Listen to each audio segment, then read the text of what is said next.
please welcome panel moderator, Niloofar Razi Howe.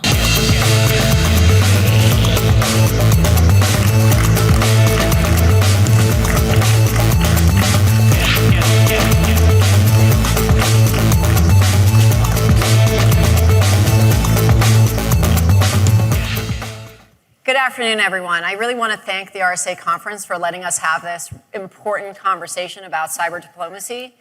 And I'm thrilled to be joined on stage by 4 experts in the cyber realm and with respect to cyber policy, starting with Ambassador Nathaniel Thicke, who is the Ambassador at Large for the Bureau of Cyberspace and Digital Policy in the United States. Sitting next to Nate is Her Excellency, Ambassador Nathalie Jaarsma, Ambassador at Large for Security Policy and Cyber at the Ministry of Foreign Affairs for Netherlands. Sitting next to her is Wendy Whitmore, who's the Senior Vice President of Unit 42 at Palo Alto Networks, who does all the incredible threat intel work there. And sitting at the end is Kevin Mandia, CEO of Mandiant. So thank you all for joining us today on stage. I want to just start by setting the scene a little bit in the context for this. The original vision for the internet was that it was going to be free and open and promote democratic values. The way that's played out in real time has been a little bit different. Can you, Ambassador Thicke, starting with you, can you set the context for the reality of the internet today and maybe get into the threat landscape a little bit? I'm happy to. Thanks, Nilu, and it's great to be back at RSA. Thank you all for being here. So I came of age, if you're between, 40 and 60, all of us generally came of age at a time when we were reading books like The World is Flat or The End of History. And it turns out now, 20 years later, the world's not flat and history didn't end. And this vision of a global internet, a unified global internet that's free and open and reliable and secure is an aspiration, I think, but it's not yet a reality. And I'm happy to give a couple examples. Obviously we have adversaries in the world who have a very different conception than we do in the United States or among our like-minded partners about what the role of technology ought to be in all of our lives. And they're actively fighting against an internet that's free and open.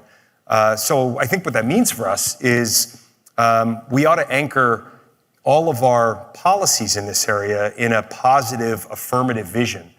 We shouldn't walk away from that aspiration for a free and open global internet. And everything that we do should be focused on building as big a coalition as possible around that vision. But at the same time, we have to be clear-eyed about the way our adversaries see the world. So I think this gets to the role of diplomacy. 20 years of ground game diplomacy at the United Nations, 1 yard in a cloud of dust work resulted in the Framework for Responsible State Behavior in Cyberspace, which is really 3 things. It's a commitment that human rights law in the real world extends into the digital world. It's a set of principles governing state behavior, and it's a set of confidence-building measures. That framework has been affirmed unanimously and repeatedly by every UN member state. I would challenge us to identify any topic today in today's geopolitical environment where we could get unanimous UN member state endorsement. So that is the principle, that's the aspiration for what we're trying to do. And then making it real requires, similar kind of ground game diplomacy every day. Ambassador Jaarsma, how aligned are we from a diplomatic perspective? Globally, US with the Dutch, more broadly, and did Nate accurately describe the reality of the internet? Absolutely, and fantastic to be here, thank you. Just to add a couple of perspectives to what Nate just described, I think indeed the UN normative framework is really essential, and it is about responsible state behavior. I think the majority of the countries around the world want to behave in a responsible way, but they're not always capable of leapfrogging into the digital age. They want to do that, and they want to do that in a responsible way, and we need to make sure that countries are capable of doing that, and doing that in a way that cybersecurity is part of the mix. And if we don't do that, of course, we all understand here in this room what the cybersecurity consequences could be, but also the level of trust in digital products in those countries will dramatically reduce. The other concern about these countries that are still to leapfrog into the digital age is that with new technologies being developed, the differences between sort of poor and rich can actually become bigger, and that could have real life consequences in terms of people starting to move and poverty. And so that is something also to keep in mind. Great, thank you. Wendy and Kevin, you guys are alternatively the special forces in cyber, the Red Cross of cyber, the first responders, the ER docs of cyber. As we sort of move toward this aspirational world in cyberspace, there's still a reality that there's a lot of adversarial activity, and we are not necessarily aligned in terms of what uses we can use cyberspace for. So Wendy, starting with you, from a private sector perspective, how do you see the threat landscape evolving in cyber? Well, I think I would take that to just a more tactical example of how it actually plays out between, and I'll give an example of a case that our team ran, but ultimately involved foreign governments as well as international law enforcement. Over the course of the past year, our team was called upon to investigate a case in Denmark. The organization was headquartered there. And what we identified was it was the early hours of a ransomware attack, and they were receiving a threat. So we worked pretty quickly to take the information they had to then determine what's next, right? Where does the data point us next? And actually pointed us to 4 servers that were located in Lithuania. Unfortunately for the attackers, but very fortunately for us, we had a very strong relationship with the Lithuanian CERT. So we were able to work with them closely, and within an hour, we're able to take those 4 servers offline. We got images of those, started burning through the forensics, and we identified that there were actually 30 other victims of this same ransomware group. And we noticed, we wanted to confirm, but we thought it doesn't look like the attackers likely have, it looks like they stored all the data that they exfiltrated from these organizations here.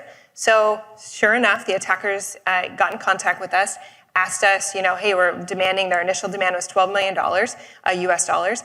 And, so we said, well, hey, we're happy to talk to you, but we'd like to have proof that you have the data that you say you've extorted us on. So we weren't sure that they had it. We thought for sure they didn't know that we were already working with Europol and Interpol to take that data offline from those servers, and we had them actually stored in an evidence locker. So sure enough, these attackers came back and forth, started making a lot of excuses, trying to buy time. Turned out that they didn't have access to the data. So while we were working through that with our primary victim, we were also able to work with law enforcement to do notifications of over 30 victims. We were able to have access to the encryption keys to be able to decrypt all of the data that they had attempted to extort from these organizations.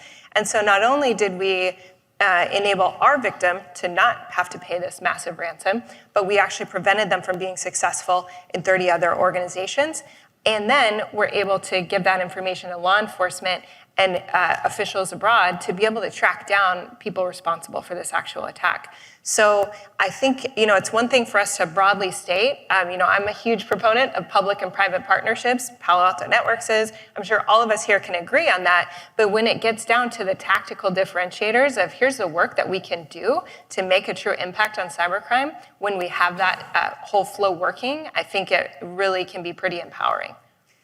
So let's pull the thread a little bit on public-private partnerships. Kevin, you've been at the forefront of so many incidents, not just domestically, but internationally. What are the lessons from recent incidents, whether it's Ukraine, Costa Rica, Albania, with respect to the role of the private sector, the role of the public sector, and what role diplomacy can play? Got it. Yeah, so much. We got 40 minutes. I'm going to need 50. Very quickly, just the role of the private sector in the cyber domain and the role of the public sector, it is the domain that's shared by both to secure, period. So you have to play the infamous team ball. If you are in the security business in the private sector, you better be working with governments, because governments were formed to secure nations for the safety of their citizens. So that's kind of fundamental to what governments do.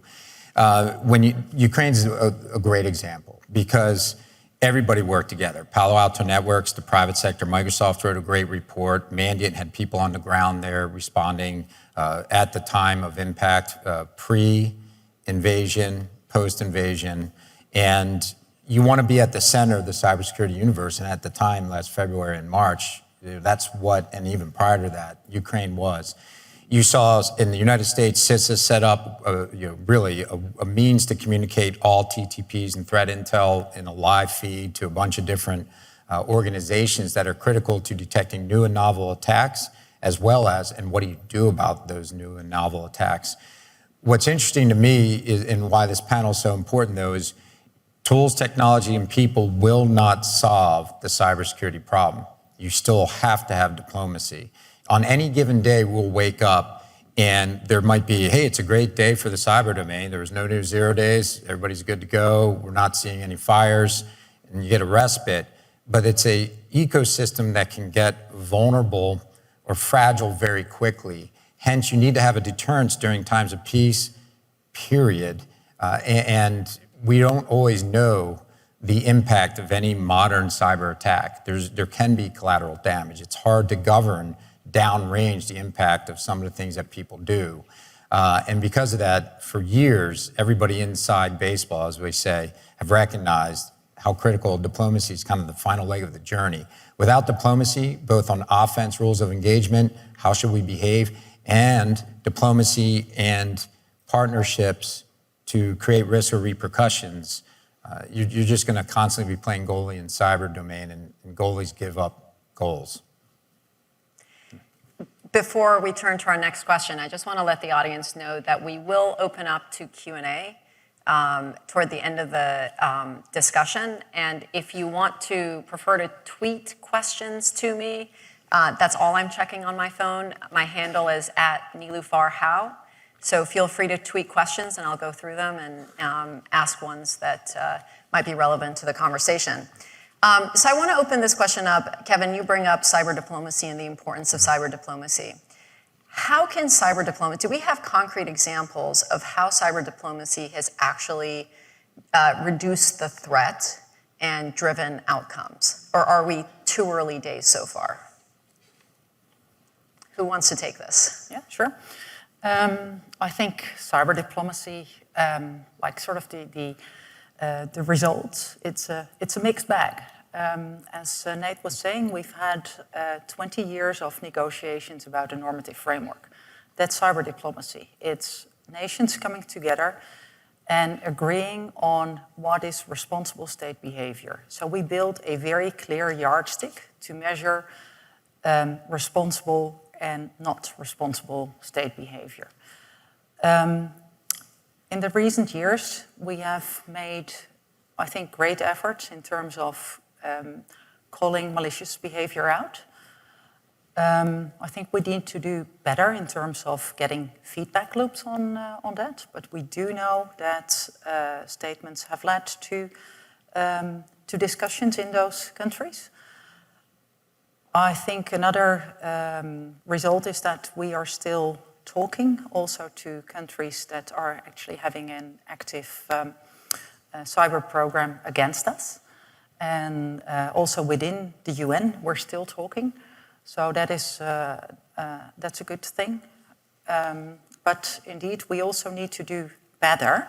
And we were discussing this previously. I mean, within foreign ministries, but I think in general, in bureaucracies, you see that cyber is sort of a separate silo somehow.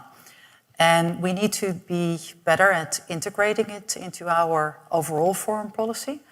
And our minister has just signed off a new international cyber strategy. It's still going through our interagency, so hopefully we can adopt it like next week or so. And there we actually made the decision to be much more proactive and use all foreign policy instruments that are at our disposal. So economic, security, development aid, and ultimately the military to actually address these cyber challenges. One of the things you just mentioned is calling malicious actors out. And I want to turn into a specific incident that everyone here will be familiar with, which is the Viasat attack a few hours before the invasion of Ukraine. We knew pretty fast, certainly in the private sector, that Russia was behind this attack. And yet it took 2.5 months for us to attribute this attack to Russia through a coalition. No one did it alone. It was the US, UK, EU coming together to do a joint attribution. 2.5 months to attribute during time of war is a long time. Why did it take this long, and how can we improve it? Nate, do you want to take that? Start with that? I don't want to, but since you're naming me, I will. Look, I think a certain reality is that attribution over the last decade or so has evolved from being primarily a technical challenge to being primarily a political challenge. It is technically feasible, much more technically feasible, to do quick attribution now than it ever has been. In the case that you're talking about, let's just hypothesize a little bit and think about newspaper stories about it. We're dealing with the largest shooting war in Europe since 1945, in the context of a NATO alliance of 30 countries that have their own domestic points of view and political systems and perspectives. And a bedrock essential in everything we do is that the alliance speaks with one voice. So you might imagine, in the wake of the Viasat attack, that some NATO member states, particularly along the eastern flank, were more assertive, wanted to be more assertive in their response. I don't think anybody was in a hurry, certainly the United States wasn't in a hurry, to invoke Article 5, the collective defense article, in the wake of that attack. And we'll get to Article 5. Okay. You can send that one to somebody else. And there were some other states, you can imagine, that were not interested in attributing the attack to Russia. So I think that 2.5 months, Nilu, reflects the political reality of attribution and the need to get 30 governments speaking with one voice, which is ultimately the kind of unity that we need to maintain to ensure that the further invasion of Ukraine results in a strategic defeat for Russia. But will it take 2.5 months the next time?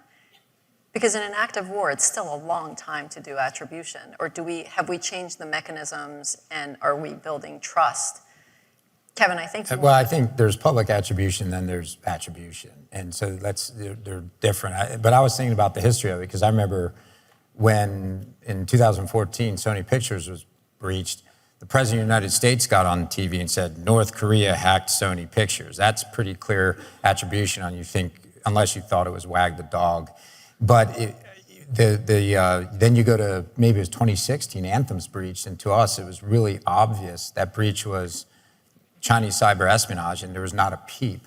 So it is obviously a tool in the toolbox for politicking, and timing and many other factors will go into a government publicly attributing an attack to another nation, and it's probably a lot more considerations beyond my cybersecurity expertise that go into that. But I think you'll probably never get a predictable rate, depending on other events that are going on at the time. But privately, I don't think there was any doubt amongst all the folks that were doing cyber defense who did Viasat.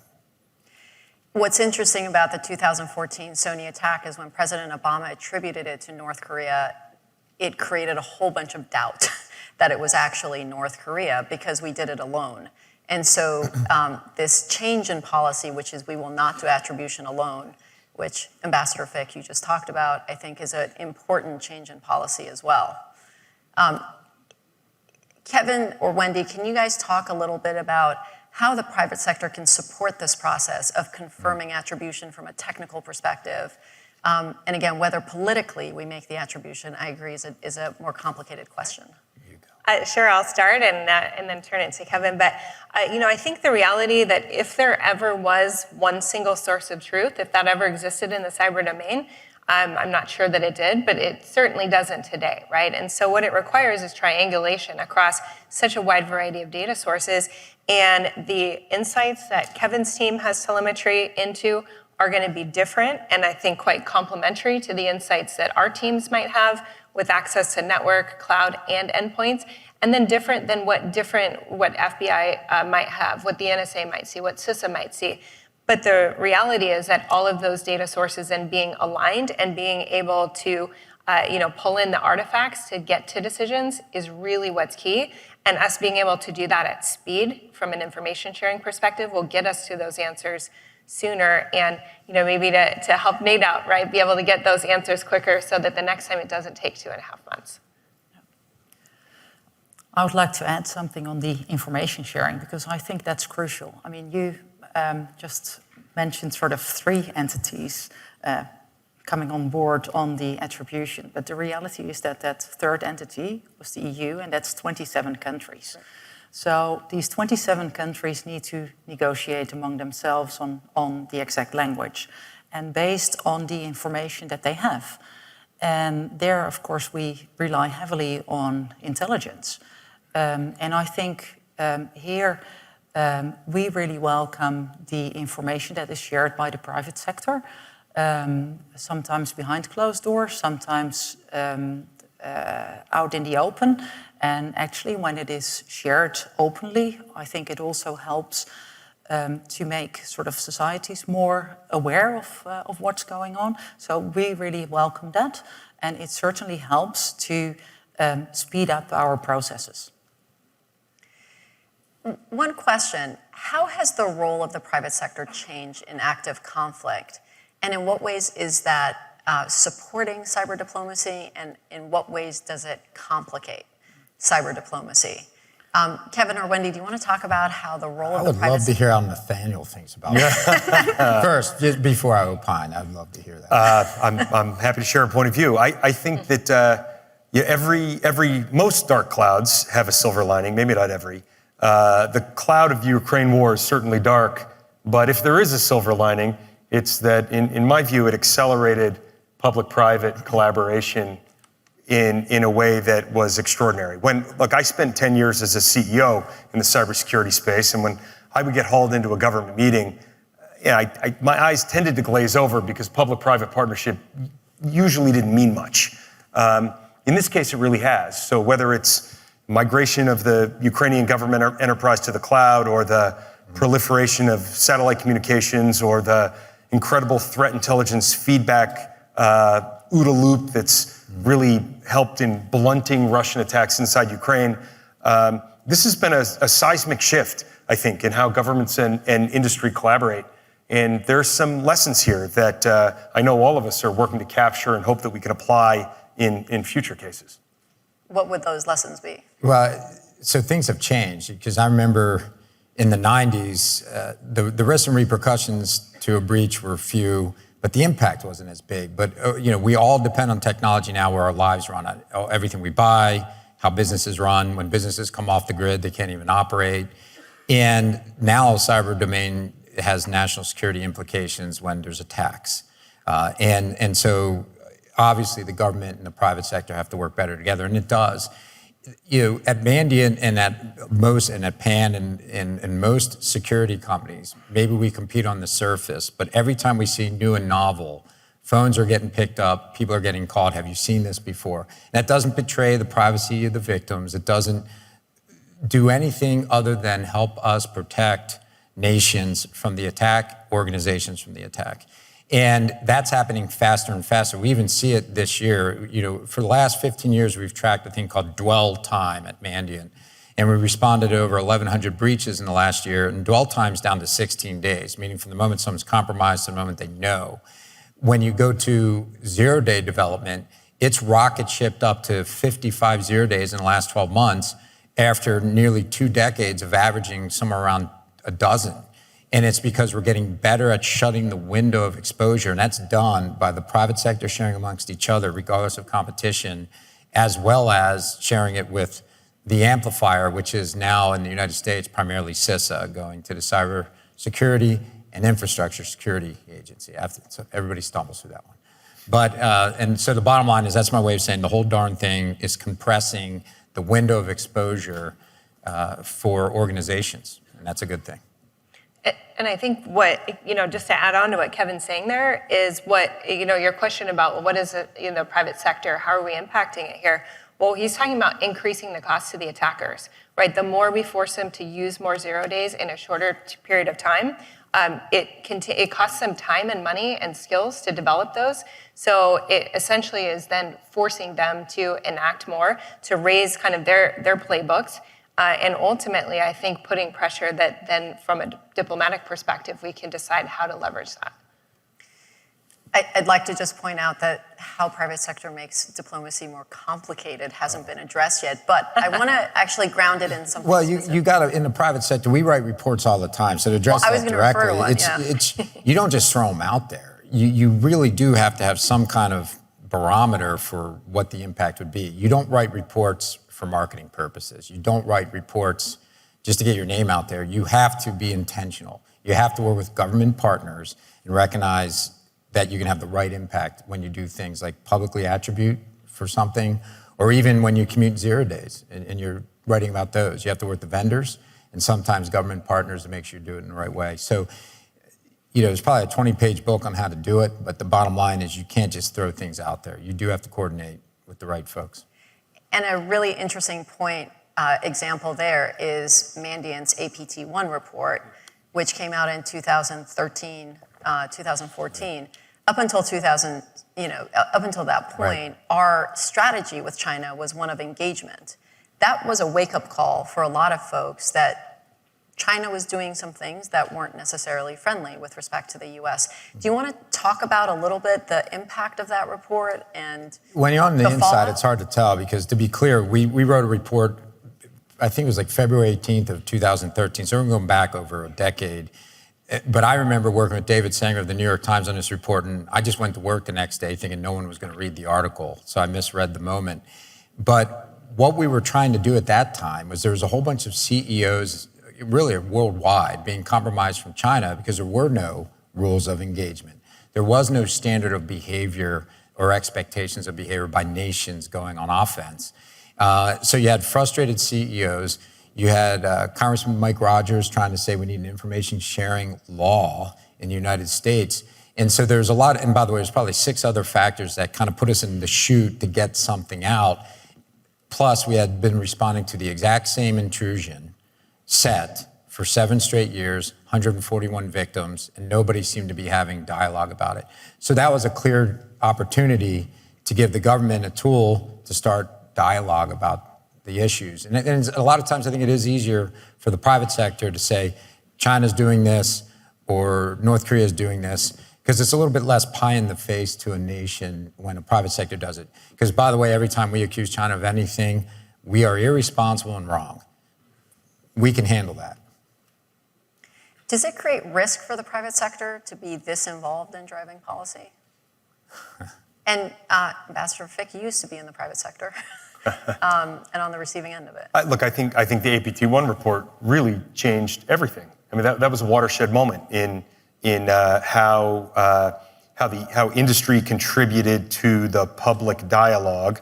And I believe, Kevin, that you had that conversation with David Sanger, and I think in your shoes, I would have been inclined to underestimate the effect it would have had too. But I think it changed the game. It took what had been the conversation inside intelligence services and inside, to some extent, inside companies, and it put it on the front page of the New York Times.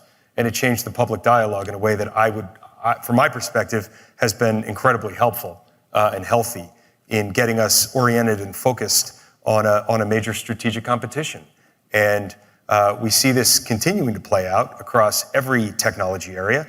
If we'd been sitting here 30 years ago having this conversation, one of the implicit beliefs that most of us in this room would have shared is that we collectively had what felt like an unassailable advantage in telecommunications technology, say, with Bell Labs and Motorola and Nokia and Ericsson and Samsung. We lost that advantage, and now we're fighting from behind. 30 years of corporate inattention and government inattention and Chinese IP theft and government subsidies of Huawei have allowed Huawei to basically run the table across large portions of the world, deploying infrastructure that is fundamentally untrustworthy by our standards. And that playbook now is being run against every other area of strategically important technology, from AI to quantum science to biotechnology. And thanks to the APT1 report, we are much more clear-eyed today about how that's all unfolding. I want to turn to a topic that got tweeted at me, which has to do with commercial spyware. So in March, the president signed an executive order on the use of commercial spyware, limiting and prohibiting the use in certain categories, related a group of more than 40 countries, endorsed the guiding principles on the government use of surveillance technology, and 11 countries endorsed a joint statement committing to take similar steps as the executive order that the president put out. The question that came through is, does the use of spyware by US agencies and allies make it difficult for officials to help stop it from being used by rogue actors and nation states, or make its use more legitimate broadly? I don't want to dominate the conversation. I will answer very briefly, only because I, in this capacity, had a role in that process. So I think the intent of the EO is precisely that, to ensure that the United States is leading in this area from a position of moral authority, where we are living by the same rules that we are asking others to live by. What makes the EO, in my mind, particularly compelling is that it's not just a static list of companies or of technologies. It is factor-based, and so the hope is that it will be more dynamic and more flexible and more able to be effective over time. But the intent is precisely that, to make sure that we're leading by example, from a position of moral authority. From our perspective, we very much welcome the executive order, and I think it's very interesting to see that human rights and national security are being combined. And to sort of limit ourselves to buy these kind of products. In the Netherlands, we have very strict export control rules. That's another way to legislate. But I think when it's about spyware, we have seen that NGOs are at the forefront of this fight. And that also, we initially saw that a lot of the human rights defenders, journalists, NGOs were being targeted. Then actually because of, continued use and actually not really reacting to that, then more of the, higher political leaders were actually being targeted, and that's created a lot of political turmoil. I think we see that parts of the industry are not so responsible in that regard, and I think it would be great if industry could be part of the solution rather than just having NGOs working on this and getting more engaged, like helping these NGOs, perhaps setting up own initiatives to address these ethical issues. In the Netherlands, we have, for example, Fox IT. Of course, they are bound by export control rules, but they have their own stricter rules that are based on higher ethical standards. I think that's the way to go. Wendy or Kevin, any thoughts on? I don't. No. If not, I want to go back to a topic, Nate, that you raised in your opening comments around Article 5. Article 5 was created over 70 years ago with the threat of Soviet invasion of Western Europe. And the idea is collective defense is at the heart of European security, and NATO allies see an armed attack against one or more of them in Europe or North America shall be considered an attack against all. It's only been invoked once in support of the United States following the attacks, the 9/11 terrorist attacks. But there's a lot of discussion right now about Article 5 post Russia's invasion of Ukraine, especially as we consider cyber effects. Because it's only been invoked once, but the idea that it would be invoked in the context of a cyber attack is a question that's on a lot of countries' minds that have been on the receiving end of multiple cyber attacks. From your perspective, anyone sitting here, how does Article 5, what are the steps necessary for Article 5 to start taking cyber effects into account?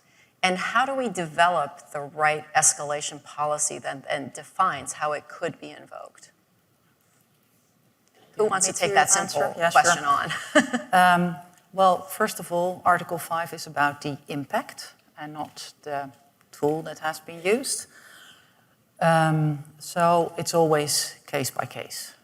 And as the Netherlands, we pushed really hard because we realized that with cyber attacks, the malicious actor is always, or well, usually, staying below the level of armed conflict.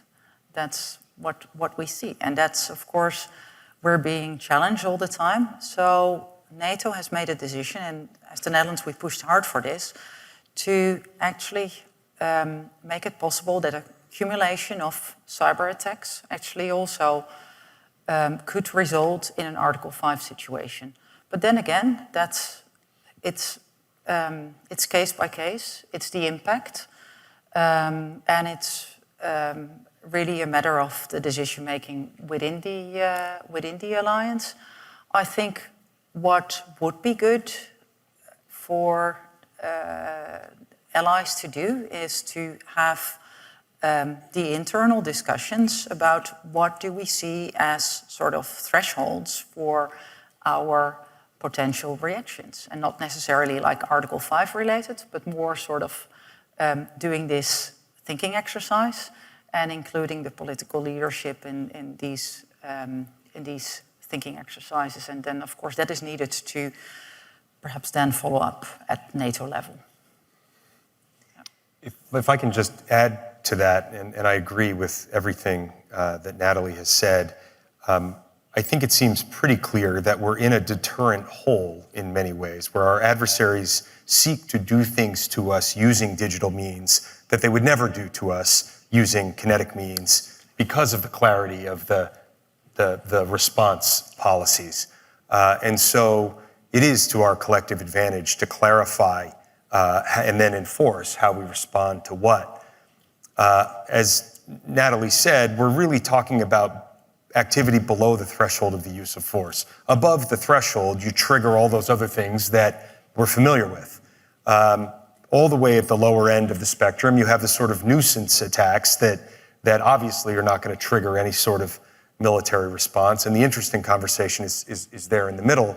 And we see real-world examples of it all the time. Iran launched a major attack, a cyber attack on Albania last summer, and it continued into the fall, and it has, to some extent, continued even more recently. I went to Tirana with our ambassador to the United Nations, Linda Thomas Greenfield, and stood alongside our ambassador there to publicly send a message that Albania is a NATO country, and this alliance means something. But kind of coming back to the heart of it, I do agree with I think the implicit assumption that we need to extend the full power of deterrence into the digital world using not only cyber means, but every ounce of economic and informational and diplomatic and, where necessary, military power. Kevin, where is deterrence working today? Well, listening to this conversation, I think there's some evidence, at least out of Russia in 2022, that maybe they were trying to figure out what is the skirmish level below the threshold of Article 5 in cyber, because we didn't see the new and novel innovation that they probably do have in Russia, in Ukraine. And it stretches credulity to think they're not sitting on at least 1 to 3 to 5 0 days right now, but they're not using them.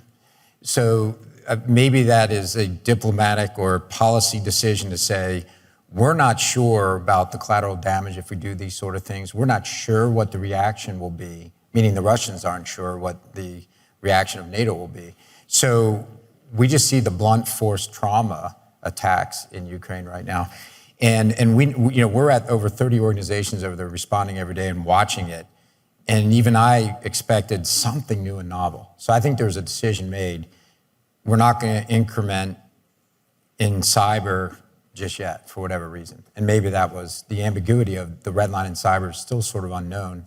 And then probably would go to what the impact of the attack is.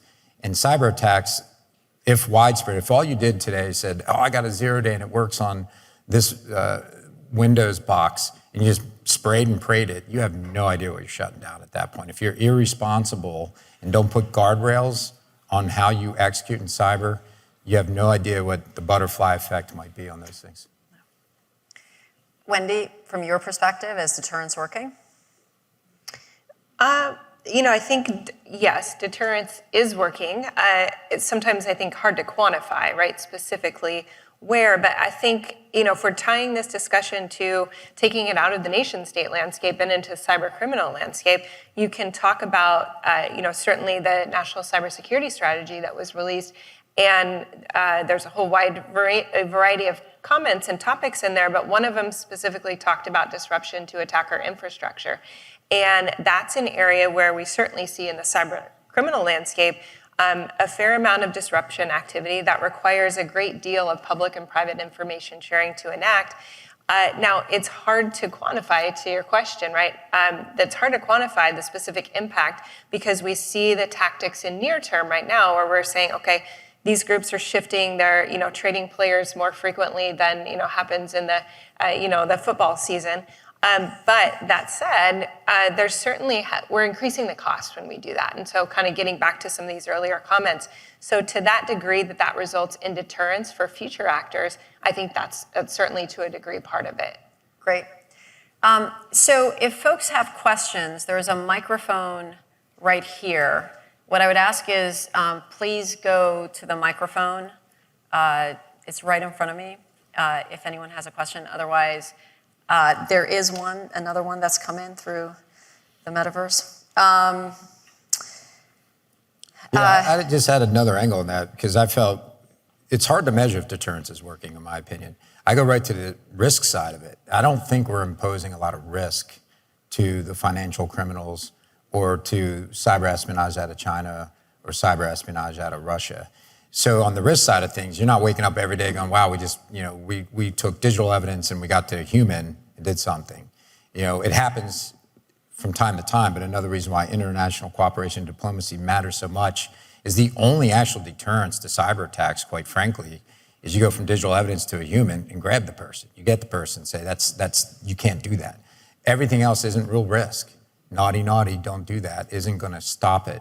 So I went right to that. The risk to going on offense against most nations is low in reality. I mean, unless you're attacking your home nation, that's not a wise choice. What kind of cost should we be imposing on bad actors that we're not imposing? And what's the most responsible way of? It's better instead of imposing costs, stopping them. I mean, you know what I mean? You get them. That's why we have law enforcement. Now you have intelligence. The perfect end of that is quite frankly, you terminate the activity, and that's getting to the source and getting attribution or getting rules that people follow and enforce as nations.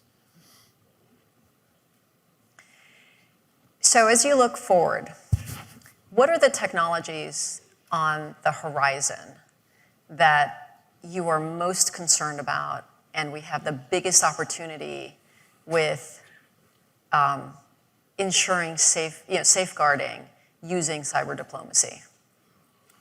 So I'll take a stab at that. My remit at the State Department includes not only cybersecurity, but digital policy, the guts and underlying architecture of the internet, and the emerging technology portfolio. And we're making bets initially to focus our diplomatic engagement on artificial intelligence, quantum science, and biotechnology as three emerging areas where the diplomatic landscape is still relatively undeveloped, and we have a huge incentive to make sure that rights-respecting democracies act early and act together to set the rules of the road and establish the guardrails by which these technologies will be developed and deployed and used in the world. The winner of the Innovation Sandbox this year is a company called Hidden Layers, which protects the models, the AI/ML models, from adversarial attack, which I think is just an example of everyone's thinking about it and thinking about both the problem and how to solve the problem. Is the most likely answer going to come from policy and regulation, or is it going to come from the technology sector? Who's going to move fast enough? I think it's going to be both. The shift change that I think we're all seeing this week is the AI coming. And I always likened it to the day my Tesla just updated and said it could self-drive, and I didn't believe it. So the first day I gripped the wheel on the 280 out in California, not believing it. And day two, I think I was emailing while it drove me. And I think there will be advances in cybersecurity on defense and probably on offense that will surprise us as to the speed. Like identity security might get really, really good, really fast as a intelligence instantiates that's normal account use for 98% of your machines, and that was abnormal, do something about it. So I think the shift change will be machines that think and learn and can someday defend themselves in some ways. But at the same time frame, when you do that, offense traditionally adopts new technologies faster than defense. So we'll see. I think in terms of, regulations and technology, I think regulators always are later than the technology development, and for the right reasons. I mean, we don't want to hamper innovation too much, and also you first need to know what the technology is about before you start regulating. That having said, we are all aware of the difficult geopolitical landscape, and new technology is not value-free. So I think we need to do better when we develop new technology to take human rights considerations and our values on board and have that as part of the development process. Also, when there are the standard setting bodies, human rights considerations should be taken on board, as we do as legislators. And like in the EU, we have the DSA, the DMA, the AI Act to come. It's being put on hold because of all the developments on AI. And so that first needs to be digested before law is finalized. So with 2.5 minutes to go on this panel, I'd love to end talking about priorities and whether we have a shared sense of priorities. Maybe we start with Kevin and come this way. What do we have to get right from a cyber diplomacy perspective, cybersecurity perspective, over the next 6, 12, 18 months? We may want to just, at this point, go into over-communicate the norms. If we have an agreement on the norms, let's get the world to know what they are. And then have nations hold other nations accountable. So get knowledge of the norms and start looking at each other going, are you abiding by them? And we'll figure out real fast, do we need to start enforcing them somewhere and in some way? So I think at this point, knowing the norms have existed and we agree to it, we should all amplify that so that nations and the private sector is aware of them, so we can even be on the front line seeing maybe abuse to those norms and impacting the enforcement of them. I think technology and diplomacy working in alignment and not opposition. So, some of your questions, right, really highlight the challenges between the two, but the more we can focus on that alignment and encourage the information sharing, I think we're going to get closer towards the goals we're looking for. Yeah, the same here, I think. We all know cyber is teamwork, so I think it's indeed public-private sector teamwork. There's also teamwork needed in between countries that are more digitally developed and the ones that are still to jump into the digital age, and we need to help them. And I think we also need to team up sort of the ICT industry and the NGOs that are the checks and balances in our democracies? I think two priorities from my perspective. One, we have to sustain and maintain the broadest possible coalition around the world on a basis of shared values with respect to developing and deploying and using these technologies. We cannot afford to let relatively minor differences among and between our like-minded allies prevent us from winning the bigger game of presenting a unified front. Larger markets, more R&D dollars, bigger segments of GDP. We need to do this together. And second, we need to build capacity in our organizations, in our foreign ministries, in order to sustain a generational strategy. And we have a couple dozen diplomats from around the world, technology diplomats from around the world in the audience here today. We need more efforts like that. Can you tell us how you're building that capability around the world? So we're trying to do it inside our own agency, and we're trying to do it with partners. Very quick examples. We're training diplomats at the State Department, putting them through a training school in cyber and digital diplomacy. We will have a trained officer in every embassy around the world by the end of next year. That's a huge initiative on our part, and a huge investment. And just this week, the selection criteria to be a U.S. ambassador came out for this year for posts around the world, and I'm proud and gratified to say that there's a lot of language in that cable about recognizing the expertise and the importance of these topics and the fact that they're lateral. They influence every aspect of our foreign policy. They are not, as I think Natalie said at the very beginning, not a vertical. We cannot afford to treat them that way. They affect everything. Well, I hope you join me in a round of applause for this incredible panel of experts. Thank you.